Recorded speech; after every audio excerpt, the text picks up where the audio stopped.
XBlaze Magazine, and today we are here with the MAKO Girls. Hi! So, as you guys know, we've talked to them a few times already, so it was absolutely necessary for us to bring them in again when they said that they would be touching down the DMV. So we're just going to start with some getting to know them questions. So can you guys tell us who you are and tell us like what you do in the group and what MAKO Girls are? What's up, y'all? It's your girl Mimi. I'm a 9. Yo, it's Keena. And my crew comes in and we're turning up the crowd. The neighbors at the door cause the music's getting loud. We can party all night, dancing in the spotlight. And I'm gonna show my friends how to have a good time. And we're the MAKO Girls. Girls who based out of the ATL. We are sisters as well. We make pop and R&B music, and we've been doing music for 8 years. And we all sing, we all dance, and we all rap. Yes. Okay, the harmony is on point. Thank you. You guys Thank sound you. so good. Okay, so I know you guys did start like a few years back, and you guys started together, started from scratch. And I know the other day you guys posted something on your Instagram about the growth, and I was like, Yes. We had to show it. Can you guys just kind of tell me how you guys got into music and when you decided to pursue it publicly and to, you know, start performing? Because it's one thing to say I want to do it and then to actually do it. So can you guys just tell me? Yeah, well, we always grew up around music. We always like danced around the house, either like for like Saturdays, Sundays, when we're cleaning, we'll just play music and jam out and do like the little dance move. But it didn't really kind of strike us that we wanted to perform until after we saw the Modest Behavior documentary, and we were like, you know what, we want to do that. We want to tour. We want to like perform in front of people and dance Encourage people. Yeah, we was inspired by them first, just seeing their process and how they became a group. The whole concept behind that we was in love with, and that's when we really took it seriously. At first we were younger, you know, we were dancing, just having fun. But then when we seen that you can make it into a career and touch so many people, it's like, we want to do that. We want to perform. This could be a career. Okay. Yeah, and I remember when Modest Behavior was out. I know everybody was in love with Modest In Behavior. love. And the documentary was very good. I remember watching it. I was like, yeah, I'm gonna get on stage. Exactly. You see, the thing is, it's like I have no idea how we found our first show. I just know that they were like, oh, we got a show? And I'm like, all right, we're getting ready to go on tour. Like, we got all this, I can see it now. As the vocal coach, and I actually looked up different people to work with because we were so serious about starting. She found our vocal coach. We actually work with the same vocal coach today. So she found a good one from the start, which is awesome. And like, we literally started kind of duplicating some of the steps and processes that they did. We already lived in the same house, so you had to worry about that part. We literally tried to change a lot of stuff to kind of get that same development and things like that. And we just was like, okay, we need a song. Like, we was like going through all the steps from the movie. Right. And speaking with the song, how did you guys come out with your first song and decide, okay, this is what, I believe your first song was Return? Alright, so what was like the process for making that song and actually putting it together, the music video? What was that like for you guys being your very first single? Well, I would say it was a long process. That was the learning process. Yeah, it was a learning process, and it was probably like the longest music video. Like prepping for the song, like everything, that was just like a whole process of its own. And it took us like that whole summer to write the lyrics of the thing because we're just starting out. We don't really know like how to get a cadence of a song together, the structure, everything. And it, even originally, it was supposed to be like our version of like What About Your Friends, but then it like changed to a party song in a good way though. Like the beats still go hard to this day. I listen to it, I'm like, turn up the crowd, it goes crazy. Yes, that's the one song everybody still remembers from us. Like we have all the other songs out, but they love turning up the crowd. Of course, It was super fast when we first made the song. The cadence was going super fast, and then our vocal coach had us like dial back and like, you know, sit in the track a little more. But with the music video, like she said, it was a long process. We actually had dancers for our first video. We tried to make it glam, like this is our first thing. We gotta do it big. We had our friends in the video, some of our family, and it was a really great like learning experience for us. And like you said, it's still bop to this day. I think everybody still requests turn up the crowd. We have anything about you out there, but right. And so speaking of your single, I know you guys also have your EP, which is the MAKO Girl Experience. Can you tell me about that too? And when can we be expecting another body of work from you guys?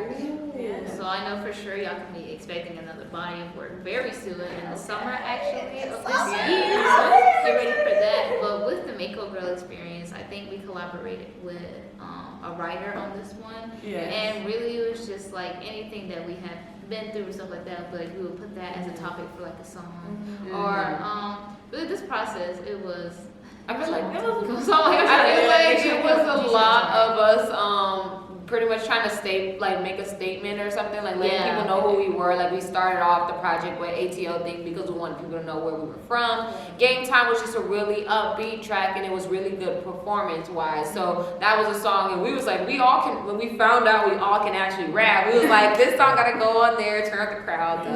And obviously, you know, we were killing the game. Slay. That was our anthem. Our little sister, she was in there a little bit. We had 2 features on it. MLS, so Major League Sounds, they was on that track with us. And then I feel like the last one was MAKO Thing. That was like our anthem. Like we was trying to get something going for MAKO Girls. MAKO Thing is still a bomb. It's still a bomb, yeah. Because like when we went back to it, like to listen to our old sounds compared to the new one, I was like, man, back then we were just like throwing it like we're over here. But it was really about us, about our business and like us being in the industry, like how we were just feeling throughout like those whole first years of us being a girl group. And so those were what those songs really were about most of the time. Either it's introduction, about us saying, man, it's hard. Yeah. Like one of just having a good time. And like I remember us recording like Game Time. Like I heard the beat and I was like, this song goes crazy. Like, I need it. Yes. Yeah, and that's really what music making is all about, and I think that's why you guys have such loyal supporters, because they can actually relate with what you guys are putting out. Yes. And go ahead. I was like, yeah, we learned that like in the beginning it was about our process, and I feel like as we're getting older and like creating new music, we want it to be more and more relatable. Yeah. So at first it was like we grind hard, this is how we do it, and we're like, people can relate, but they can't relate on that level, like seeing what we do. Like everybody's not an artist, so it's like we have to make sure that it's relatable to people's everyday struggles, like stuff that teenagers go through, stuff that young girls go through, and we was like, we wanted to make sure we make it relatable for everybody. Right, and I really like that because I actually never thought about that, but that's to make it relatable on a broader spectrum. Yes. And I know you guys mentioned Major League Sounds, and that took me back to the Carnival Glow. Yeah. So how did you guys come about that? Because I'm still waiting for the next one. Right. Everybody's still waiting.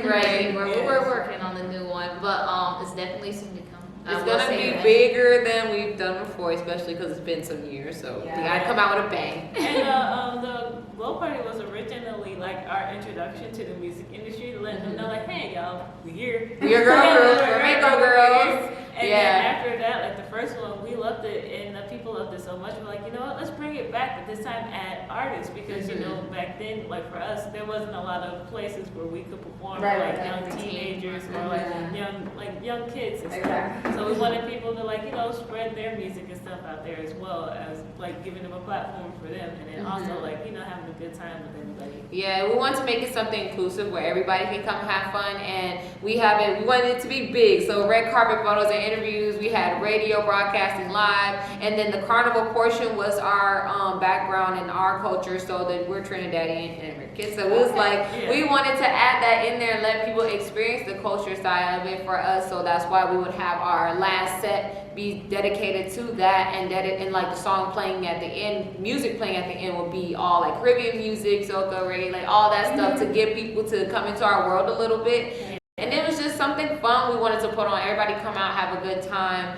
and it's been successful for the next, like the following years. People have gotten like their tickets early. They're like, when's the next one coming? We have a dance contest. Gotta remember that. We have the dance contest that we do, because that's the biggest thing people be waiting for too. Waiting for the money, the iPhones, because we give away new phones, money, and they be going crazy. And we headline the show. We do like a 30-minute set.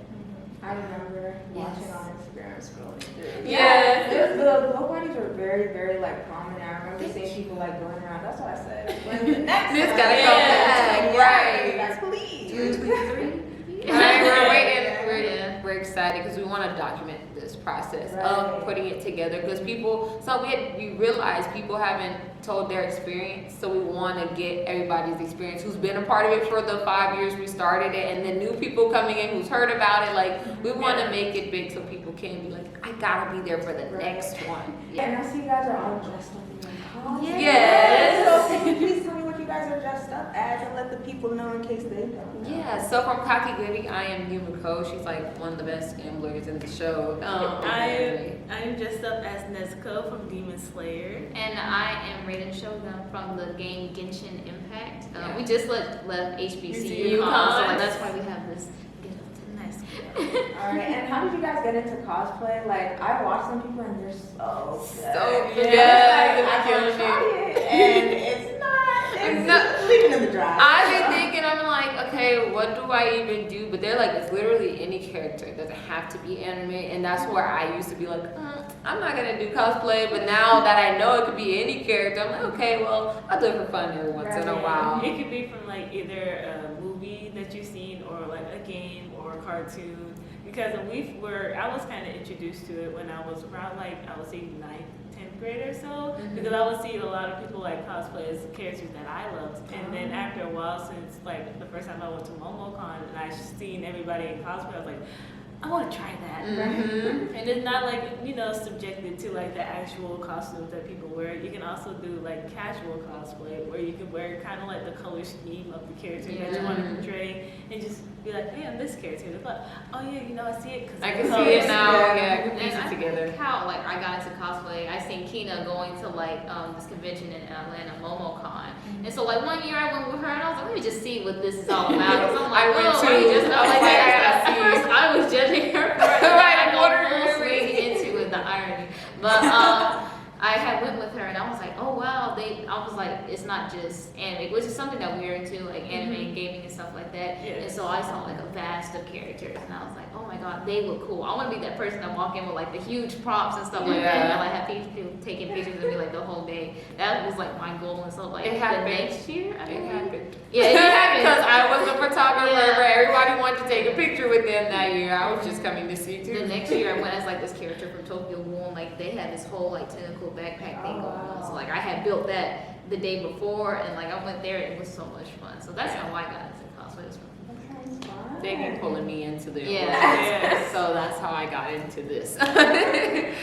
Alright, and so just to wrap it up, what are some plans that you guys have for the near future?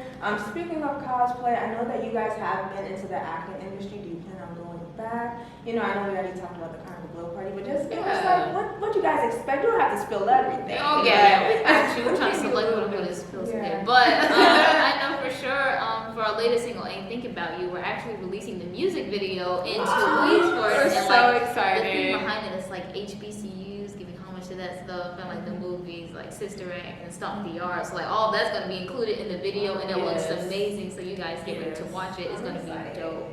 We're also going to be going on tour this summer with the Squad House tour with different influencers along as us. In July, we're going to be in Florida and Georgia and also in North Carolina. We're going to be super lit. You guys get your tickets, squadhouseofficial.com. It's going to be other influencers. You get to meet us in person. If you want to make TikToks and whatnot, we can do all that. But it's going to be super fun and we're hitting the stage as well. And we're also going to be doing a couple shows in Atlanta. We're going to be doing Hook Up Atlanta. And we're also going to be doing the spring Our Music Fest. You're right. Yes. You're right. I'm adding the words in there for you. You helped me out, sis. I got you. Yeah. And then like even May, we have like we're going to be doing filming. Yes, we're going to be for a filming movie, for so a movie. We're super excited. I'm nervous. Yeah, nervous It's like is the the second word. actor gig, and I'm like, I hope I did good the first time. Now the second Yeah. time, like, just make sure that I'm doing better this go around and stuff. So it's all an experience, and we're super excited to like just try everything out, especially Right. for this tour, for the music video, for like y'all reactions to it, because I know you've seen like the older videos, but this one Yeah, is so like now you can see the growth. Like it's Yes. really, really good. Even like our hair for this video, like I went full on blonde for this Oh, video. okay. Yes, it's really good. I can't wait for you guys to see it. It's dope. Alright, I'm really excited. That sounds so good. Thank you. Alright, so you guys heard it here first with the MAKO Girls. They have a lot of things coming out for you guys, so make sure you guys follow them on all of their social media platforms and make sure you guys support them and stream their music. If you guys don't have anything else to say, you can say bye to the camera. Bye. Bye.